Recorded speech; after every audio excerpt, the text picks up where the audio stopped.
Please subscribe our channel Swag Billa. इस movie के start में हम देखते हैं एक प्रिंस को जिसने अपने पैलेस को काफी खूबसूरत बनाकर रखा हुआ था। वो अपने पैलेस में खूबसूरत लड़कियों को बड़ी बड़ी दावतें दिया करता था। एक रात बहुत तेज तूफान आ जाता है। उस तूफान से बचने के लिए एक गरीब बूढ़ी औरत प्रिंस के महल में आ जाती है। अब ऑब्वियसली वो औरत बूढ़ी थी, इसीलिए शक्ल सूरत से प्यारी नहीं थी। अब वो बूढ़ी औरत प्रिंस के ऑनर में उसे रोज फ्लावर गिफ्ट देती है। प्रिंस सोचता है कि इस बूढ़ी औरत की हालत खराब है, वो एक बूढ़ी औरत है और उसकी शक्ल सूरत भी प्यारी नहीं है, इसीलिए वो उस बूढ़ी औरत का मजाक बनाता है, हंसने लगता है और उस बूढ़ी औरत की इंसल्ट करते हुए प्रिंस ने उसके फ्लावर को फेंक दिया। वो बूढ़ी औरत प्रिंस को काफी समझाती है कि खूबसूरती कभी भी इंसान के चेहरे पर नहीं होती, बल्कि वो इंसान के दिल में पाई जाती है। लेकिन प्रिंस उसकी कोई बात सुनने को तैयार ही नहीं था और देखते ही देखते वो बूढ़ी औरत एक खूबसूरत लेडी में बदल गई। असल में वो बूढ़ी औरत एक जादूगरनी थी जो कि किसी बूढ़ी औरत का रूप लेकर प्रिंस के पास आई थी ताकि वो प्रिंस को आजमा सके। वो जादूगरनी समझ गई थी कि प्रिंस के दिल में प्यार नाम की कोई चीज है ही नहीं, इसीलिए वो प्रिंस को अपने मैजिक से जानवर यानी बीस्ट बना देती है। प्रिंस उस जादूगरनी से काफी रिक्वेस्ट करता है कि वो ऐसा ना करे, लेकिन वो उसकी एक नहीं सुनती। जादूगरनी के इस मैजिक की वजह से सब लोग आहिस्ता आहिस्ता प्रिंस को भूलने लगे। यहाँ पर हम ये जान पाते हैं कि उस जादूगरनी ने प्रिंस को जो फ्लावर दिया था वो कोई आम फ्लावर नहीं था, बल्कि मैजिकल फ्लावर था, जादुई फूल था वो। और फ्लावर एक्सेप्ट ना करने पर उस जादूगरनी ने प्रिंस को ये कर्ज दे दिया और ये कर्ज तभी खत्म होगा जब प्रिंस को उस फ्लावर की आखिरी पेटल यानी पंखुड़ी गिरने से पहले किसी से प्यार हो जाए और वो भी प्रिंस से प्यार करे।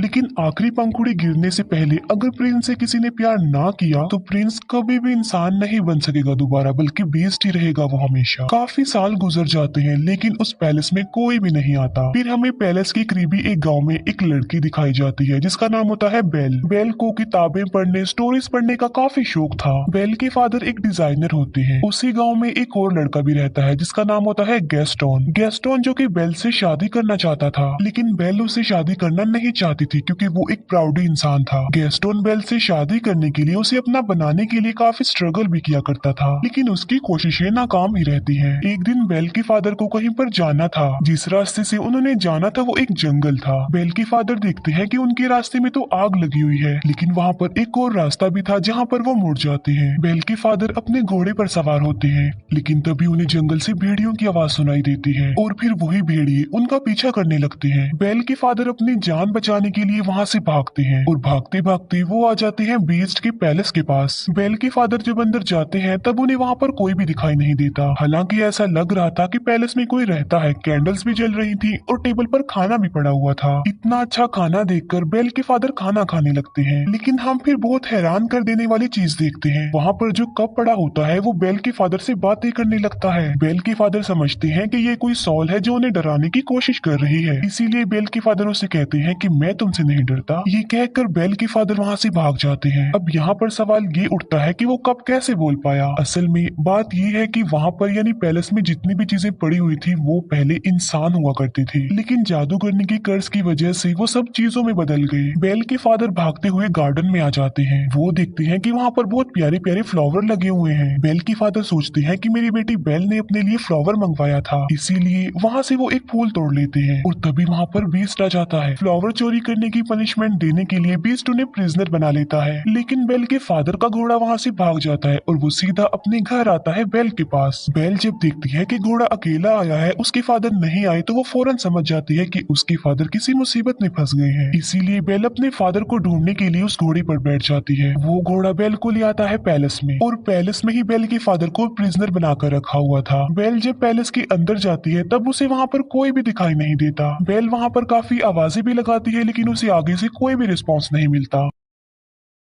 बेल वहाँ पर आवाजें सुन पा रही थी, लेकिन उसे वहाँ पर कोई भी नजर नहीं आ रहा था। बेल उस जगह पर पहुंच जाती है जहाँ पर उसके फादर को कैद करके रखा गया था, प्रिजनर बनाकर। बेल के फादर उसे बताते हैं कि ये सारा महल जिंदा है, इसीलिए जितना जल्दी हो सके तुम यहाँ से भाग जाओ। कहीं ऐसा ना हो कि वो तुम्हें देख ले। मैंने तुम्हारे लिए फ्लावर तोड़ा था और उसने मुझे पनिशमेंट देने के लिए यहाँ पर कैद कर दिया। लेकिन बेल की वहाँ से निकलने से पहले ही बीस्ट वहाँ पर आ जाता है। बेल उसे देखकर काफी डर जाती है, घबरा जाती है, क्योंकि जाहिर सी बात है वो बीस्ट था तो काफी खतरनाक लग रहा था और काफी डरावना भी। लेकिन बेल बीस्ट को ये बात शो होने नहीं देती कि वो उसे डर रही है। बेल कहती है कि मैं अपने फादर से मिलना चाहती हूँ, लेकिन बीस्ट ऐसा नहीं चाहता था कि वो अपने फादर से मिले। बेल बीस्ट को कहती है कि तुम कितने जालिम इंसान हो, एक छोटी सी गलती के लिए तुम इतनी बड़ी सजा दे रहे हो। उन्होंने सिर्फ एक फ्लावर ही तो तोड़ा है और ऐसा करने के लिए मैं नहीं उन्हें कहा था, इसीलिए मैं हर सूरत अपने फादर से मिलूंगी। बीस्ट उसे बताता है कि अगर ये दरवाजा एक बार खुल गया और उसके बाद बंद हो गया तो ये दोबारा कभी भी नहीं खुल पाएगा। ये कहते ही बीस्ट डोर को ओपन कर देता है। बेल अंदर जाती है और अपने फादर से मिलती है, लेकिन वो अपने फादर को बाहर की तरफ पुश कर देती है और इसके बाद दरवाजा बंद कर देती है। अब बीस्ट के अकॉर्डिंग वो दरवाजा दोबारा नहीं खुल पाएगा, इसीलिए वो बेल की फादर को अंदर नहीं डाल सकता। बेल की फादर की जगह पर अब खुद बेल वहाँ पर कैद हो गई थी। इसके बाद बीस्ट बेल के फादर को वहाँ से ले जाकर आजाद कर देता है, उसे छोड़ देता है। अब बेल वहाँ पर कैद हो जाती है, लेकिन जब बीस्ट वहाँ पर नहीं होता तब एक घड़ी और एक कैंडल स्टैंड बेल के पास आते हैं। ये चीजें इंसान थी, लेकिन कर्ज की वजह से घड़ी और कैंडल स्टैंड में चेंज हो गई है। लेकिन ये इंसानों की तरह ही सब कुछ कर सकते हैं, सुन सकते हैं, बोल सकते हैं, चल भी सकते हैं। वो दरवाजा खोल देते हैं और बेल को कहते हैं कि तुम हमारे साथ साथ आओ। वो बेल को कहते हैं कि हम तुम्हें रहने के लिए एक अलग रूम देंगे, क्योंकि वो समझ गई थी कि बेल ही वो लड़की हो सकती है जो उन्हें इस कर्ज से आजाद करवाएगी। वो बेल को रहने के लिए एक रूम देते हैं। जब इस बात का बीस्ट को पता चलता है तो उसे काफी गुस्सा आता है, इसीलिए वो घड़ी और कैंडल स्टैंड को डांटता है और उन पर गुस्सा करता है, जिस पर वो दोनों कहते हैं कि शायद ये ही वो लड़की है जो हमें इस कर्ज से आजाद करवाएगी। तुम्हें उसके करीब जाना चाहिए, उसे इम्प्रेस करना चाहिए और उसे प्यार भी करना चाहिए। वो बीस्ट को मशवरा देते हैं कि तुम बेल के पास जाओ और उसे अपने साथ खाने के लिए इनवाइट करो। ये बात सुनकर बीस्ट को उन पर गुस्सा आता है। वो उनसे कहता है कि क्या तुम पागल हो गए हो कि मैं एक चोर की बेटी को खाने के लिए इनवाइट करूं, उसके साथ खाना खाऊं? ऐसा कभी भी पॉसिबल नहीं हो सकता। लेकिन जब उसके सारे लोग उसे काफी इंसिस्ट करते हैं तो वो इस बात के लिए मान जाता है, क्योंकि उन सबके कर्ज होने की रीजन कोई और नहीं बल्कि बीस्ट है। बीस्ट बेल के पास जाता है। वो बेल को कहता है कि तुम मेरे साथ खाना खाओगी, लेकिन इसे तुम कोई रिक्वेस्ट मत समझना। बेल उसे कहती है कि तुम क्या पागल हो? पहले तुमने मेरे फादर को प्रिजनर बनाया, फिर मुझे कैद कर लिया और अब मेरे साथ खाना खाना चाहते हो। बीस्ट दरवाजे को जोर जोर से पीटता है और कहता है कि जो भी हो जाए तुम तो मेरे साथ खाना खाओगी। बेल कहती है कि चाहे मैं भूखी मर जाऊं, लेकिन मैं तुम्हारे साथ खाना नहीं खाऊंगी। जिस पर बीस्ट कहता है कि चलो ठीक है, मैं तुम्हारी ये ख्वाहिश भी पूरी कर देता हूँ, तुम्हें भूखा ही मारूंगा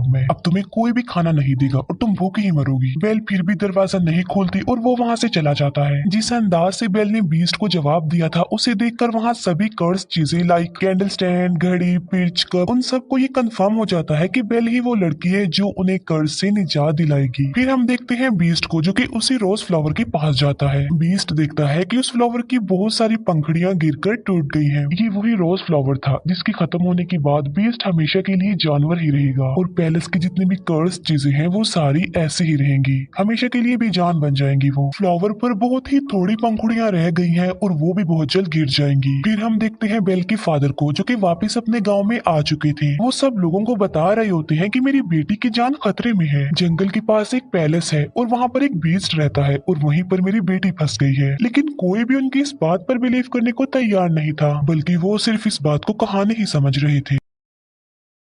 लेकिन गैस्टोन जो कि बेल से शादी करना चाहता था, वो बेल के फादर को इम्प्रेस करने के लिए कहता है कि मैं तुम्हारी बात पर यकीन करता हूँ, मैं तुम्हारे साथ जाऊंगा तुम्हारी बेटी को बचा लाने के लिए। तब गैस्टोन और उसका एक साथी बेल के फादर के लिए जंगल के रास्ते निकल पड़ते हैं। जिस रास्ते पर बेल के फादर गए थे वो रास्ता इन्हें कहीं पर मिलता ही नहीं है। गैस्टोन को इस बात पर काफी गुस्सा आता है। वो बेल के फादर को कहता है कि तुम्हारा दिमाग खराब हो गया है, कोई बीस्ट नहीं होता। गैस्टोन बेल के फादर को ये भी कह देता है कि मैं तुम्हारी बेटी से प्यार करता हूँ और मैं उससे शादी करूंगा। जिस पर बेल के फादर कहते हैं कि तुम्हारी ये ख्वाहिश कभी भी पूरी नहीं हो सकती। इस बात पर गैस्टोन को काफी गुस्सा आता है। वो बेल के फादर के हाथ पांव बांध देता है और उन्हें एक ट्री के नीचे मरने के लिए छोड़कर वहां से चला जाता है, क्योंकि वो भेड़ियों का इलाका था और भेड़िए उन्हें मारकर खा लेंगे। फिर हम एक लेडी को देखते हैं जिसे उसके गाँव से निकाल दिया गया था और उसका नाम था अगथा। एगथा बेल के फादर की जान बचा लेती है और उन्हें आजाद कर देती है। पैलेस में हम बेल को देखते हैं जो कि उसी रोज फ्लावर के पास आ जाती है। बेल उस फ्लावर को भी टच करने ही वाली होती है कि वहाँ पर आ जाता है बीस्ट। बीस्ट उसे कहता है कि तुम्हें अंदाजा नहीं कि तुम अभी क्या करने वाली थी, अभी हम सब के सब मारे जाते। बीस्ट गुस्से में आकर बेल से कहता है कि चली जाओ यहाँ से। तब बेल रोते हुए वहाँ से भागकर चली जाती है। घोड़े पर बैठकर जब बेल जंगल पार कर रही होती है तब वहाँ पर बहुत सारे भेड़िए आकर बेल को चारों तरफ से घेर लेते हैं। लेकिन इससे पहले कि वो भेड़िए बेल को कोई नुकसान पहुंचाते वहाँ पर बीस्ट आ जाता है। वो उन भेड़ियों का काफी मुकाबला करता है, उन्हें काफी मारता है। बीस्ट उन सब भेड़ियों को वहाँ से उसे मार भगाता है, लेकिन इस लड़ाई के दौरान वो खुद भी इंजर्ड हो जाता है। बेल अभी घोड़े पर बैठकर वहां से जाने ही वाली होती है तो वो देखती है कि बीस्ट जमीन पर गिर गया है क्योंकि वो काफी इंजर्ड है, उसकी हालत काफी खराब हो गई है। अब क्योंकि बीस्ट ने बेल की जान बचाई थी, उसे नई जिंदगी दी थी, इसीलिए बेल वहां से जाने की बजाय उसके पास आ जाती है। बेल उससे कहती है कि मैं तुम्हें उठा नहीं सकती, इसीलिए तुम्हें हिम्मत करके खुद ही उठना होगा। बड़ी मुश्किल से हिम्मत करते हुए बीस्ट खड़ा हो जाता है। बेल उसे अपने साथ घोड़े पर बिठाकर पैलेस में वापस ले आती है। बेल एक बार फिर से वापस उसी पैलेस में आ गई थी। पैलेस की सारी कर्स चीजें बेल को देखकर काफी खुश हो जाती हैं, क्योंकि वो चाहते थे कि बेल यहीं रहे इसी पैलेस में। बेल और बीस्ट को एक दूसरे से प्यार हो जाए, जिसकी वजह से कर्स खत्म हो जाए और सब कुछ नॉर्मल हो जाए। वो चीजें बेल को सारी स्टोरी नहीं बताती, ना ये बताते हैं कि वो इस कर्ज से कैसे आजाद होंगे, बल्कि सिर्फ ये बताते हैं कि जब उस फ्लावर की आखिरी पंखुड़ी गिर जाएगी हम सब ऐसे ही रह जाएंगे और बीस्ट भी हमेशा के लिए बीस्ट ही रह जाएगा। बेल बीस्ट को बैंडेज लगाती है। बेल जब बीस्ट के पास होती है तो वो एक शेर पढ़ती है, क्योंकि बेल का इंटरेस्ट बुक में, स्टोरी में और पोएट्री में बहुत ज्यादा था, लेकिन उस शेर को बीस्ट कंप्लीट करता है। ये बात बेल को काफी हैरान कर देती है। बेल उससे पूछती है कि क्या तुम भी पोएट्री पढ़ते रहते हो? बीस्ट कहता है कि मैं लव स्टोरी, प्यार मोहब्बत, इनकी पोएट्री नहीं पढ़ता, बल्कि मैंने बहुत ज्यादा बुक्स पढ़ी हुई हैं, बहुत ज्यादा पोएट्री के बारे में जानता हूँ। जिस पर बेल कहती है कि मुझे तो प्यार मोहब्बत की बातें, प्यार मोहब्बत की कहानियां बहुत पसंद हैं। जिस पर बीस्ट कहता है कि तुम्हारी शक्ल देखकर ऐसा लगता है कि तुम्हें प्यार मोहब्बत में बहुत इंटरेस्ट है, अगर तुम कुछ पढ़ना ही चाहती हो तो कुछ अच्छा पढ़ो। फिर बीस्ट बेल को अपने साथ अपनी लाइब्रेरी में लेकर जाता है, जो कि काफी बड़ी थी। वहाँ पर बहुत ज्यादा बुक्स थी। बेल उन बुक्स को देखकर काफी शॉक्ड भी रह जाती है और काफी खुश भी हो जाती है, क्योंकि गाँव में पढ़ने के लिए उसे कोई भी बुक नहीं मिलती थी और यहाँ पर तो उसे इतनी सारी बुक्स मिल गई हैं। बीस्ट कहता है कि अगर तुम चाहती हो तो हमारे साथ यहाँ पर रह सकती हो। ये बात बेल को काफी खुश कर देती है। फिर वक्त के साथ साथ ये एक दूसरे के साथ काफी टाइम गुजारने लगे। इन दोनों की दोस्ती हो गई, वो एक दूसरे के काफी करीब आ गए, एक दूसरे की लाइक्स डिसलाइक्स उन्हें पता भी चल गए। दोनों साथ मिलकर खाना भी खाते थे। फिर बीस्ट बेल को गाना भी गाकर सुनाता है और बीस्ट बेल को एक बुक भी दिखाता है, जो कि एक जादुई बुक थी। वो कहता है कि ये बुक मुझे किसी जादूगरनी ने दी थी और इस किताब की मदद से हम लाइफ के किसी भी टाइम में जा सकते हैं। लाइक हम पास्ट टाइम में जा सकते हैं, फ्यूचर टाइम में जा सकते हैं। बेल उस टाइम में जाना चाहती थी जब वो अपनी मदर से आखिरी बार मिली थी। बेल जब उस टाइम में जाती है तब उसे पता चलता है कि उसकी मदर को एक इन्फेक्शन हो गया था, इसीलिए बेल की मदर ने बेल के फादर को कहा था कि तुम बेल को लेकर हमेशा के लिए यहाँ से चले जाओ, ताकि मेरी बेटी को भी ये इन्फेक्शन ना लग जाए।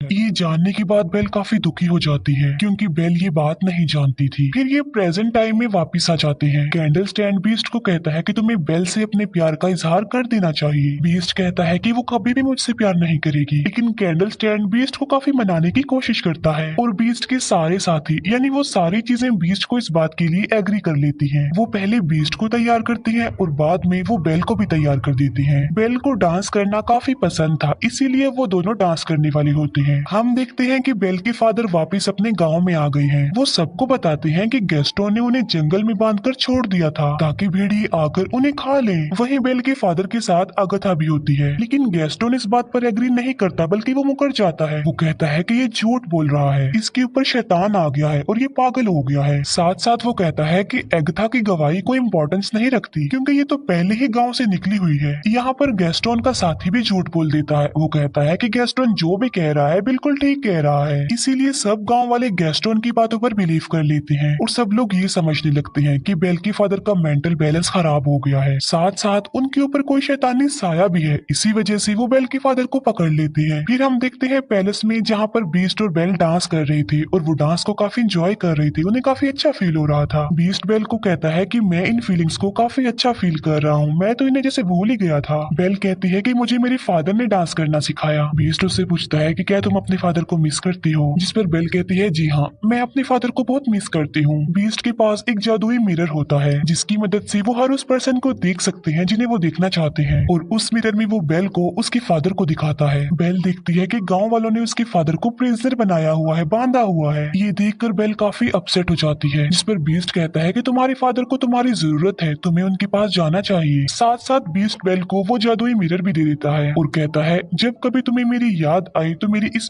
खूबसूरत शक्ल को इस मिरर में देख लेना। इसके बाद बेल अपने फादर को बचाने के लिए वहाँ से निकल जाती है और अब बीस्ट पैलेस में अकेला रह गया था। बीस्ट बेल को काफी मिस कर रहा था क्योंकि उसे बेल से प्यार हो गया था, लेकिन अब तो वो उससे काफी दूर जा चुकी थी। अब क्योंकि बेल चली गई थी तो उनका कर्ज ऐसा ही रहेगा और वो हमेशा ऐसे ही बने रहेंगे। इस बात को लेकर बीस्ट और उसके बाकी साथी काफी अपसेट हो जाते हैं। बेल अपने गांव में पहुंच जाती है और वो देखती है कि उसके फादर को सब लोगों ने प्रिजनर बनाया हुआ है। बेल सबको बताती है कि मेरे फादर जो कह रहे थे वो बिल्कुल सच था। जंगल में एक पैलेस है और वहाँ पर एक बीस्ट रहता है, एक जानवर है वहाँ पर। लेकिन गाँव वाले बेल की बातों पर भी यकीन नहीं कर रहे थे। तब वो उस जादुई मिरर में सब लोगों को बीस्ट दिखाती है। बीस्ट को उस मिरर में देखकर सब लोग काफी हैरान रह जाते हैं। बेल उन सबसे कहती है कि वो खतरनाक नहीं है, तुम्हें डरने की कोई जरूरत नहीं है, बल्कि वो दिल का बहुत ज्यादा अच्छा है और वो किसी का नुकसान नहीं चाहता और ना ही वो कभी किसी को नुकसान पहुंचाता है। गैस्टोन को ये बातें सुनकर रियलाइज हो जाता है कि बेल अब उस बीस्ट को प्यार करने लगी है। इसी वजह से गैस्टोन जेलस हो जाता है, इसीलिए वो सबको भड़काने की कोशिश करता है कि उस बीस्ट ने बेल पर ब्लैक मैजिक कर दिया है, तभी तो ये ऐसा बोल रही है। वो कहता है कि बेल को भी इसके फादर के साथ ही प्रिजनर बना दो। बाद में वो सब गांव वालों को उकसाता है कि हमें मिलकर उस पैलेस में जाना चाहिए और उस बीस्ट को जान से मार डालना चाहिए, वरना वो इस गांव में आ जाएगा और हम सबको मार डालेगा, हमारे पूरे गांव को खत्म कर देगा। वो गांव वाले उसकी बातों में आ जाते हैं और पूरा गांव पैलेस की तरफ चल पड़ता है। जब गांव वाले बीस्ट को मारने के लिए पैलेस में आते हैं तब बीस्ट के सारे साथी यानी वो चीजें उन लोगों पर अटैक कर देती हैं। गांव वालों को कुछ भी समझ नहीं आती कि ये क्या हो रहा है, क्योंकि वो कोई इंसान तो नहीं थे बल्कि बेजान चीजें थी। फिर हम देखते हैं गैस्टोन को जो कि बीस्ट के पास पहुंच चुका था, लेकिन बीस्ट काफी उदास होता है क्योंकि बेल की जाने के बाद उसे कुछ भी अच्छा फील नहीं हो रहा था। वो बेल को काफी मिस कर रहा था।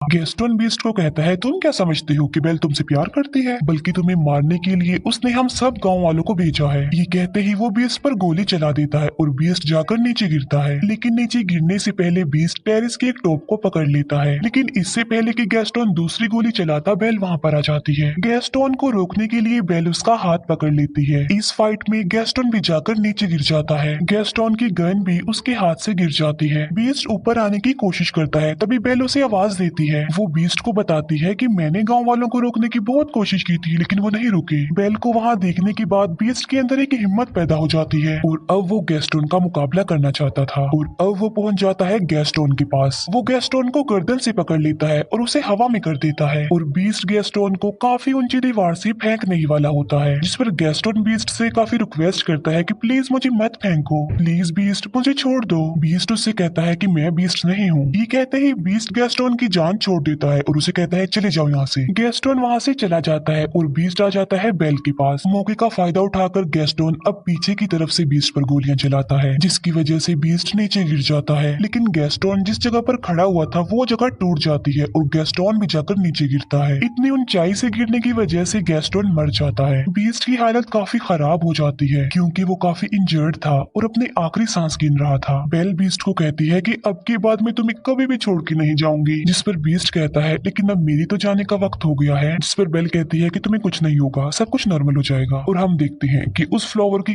आखिरी पंखुड़ी भी गिर जाती है। जैसे ही वो पंखुड़ी गिरती है बीस्ट बिल्कुल खामोश हो जाता है और वहाँ पर बीस्ट के जितने भी साथी थे यानी वो चीजें थी वो भी एकदम से बेजान हो जाती हैं। बीस्ट को मरता हुआ देखकर बेल को काफी दुख होता है और उसकी आंख में आंसू होते हैं। यहाँ पर बेल भी अपने प्यार का इजहार कर देती है। वो बीस्ट को कहती है मैं तुमसे बहुत प्यार करती हूँ और वो बीस्ट के करीब भी आती है। तभी वहाँ पर एगथा भी आ जाती है। एगथा जिसे गांव के लोगों ने निकाल दिया था, असल में बात ये नहीं थी बल्कि वो जादूगर ने कोई और नहीं बल्कि एगथा थी। वो देखती है कि बीस्ट को किसी से प्यार हो गया है और वो लड़की भी अब बीस्ट से प्यार करती है, यानी अब वो कर्ज खत्म हो गया है। और देखते ही देखते बीस्ट के चारों तरफ रोशनी ही रोशनी चमक उठती है और बीस्ट अब एक खूबसूरत प्रिंस में चेंज हो जाता है। ये देखकर बेल काफी खुश हो जाती है। वो दोनों एक दूसरे को देखकर काफी खुश होते हैं, एक दूसरे के पास आते हैं और एक दूसरे को गले से लगा लेते हैं। और पैलेस की जितनी भी कर्ज चीजें थी अब वो इंसान बन गई थी, यानी अपने असली रूप में आ चुकी थी। सब लोग काफी खुश हो जाते हैं। बेल और बीस्ट पैलेस में सब लोगों के बीच में डांस कर रहे होते हैं और इसी के साथ ही इस मूवी की हैप्पी एंडिंग हो जाती है। Thank you for watching.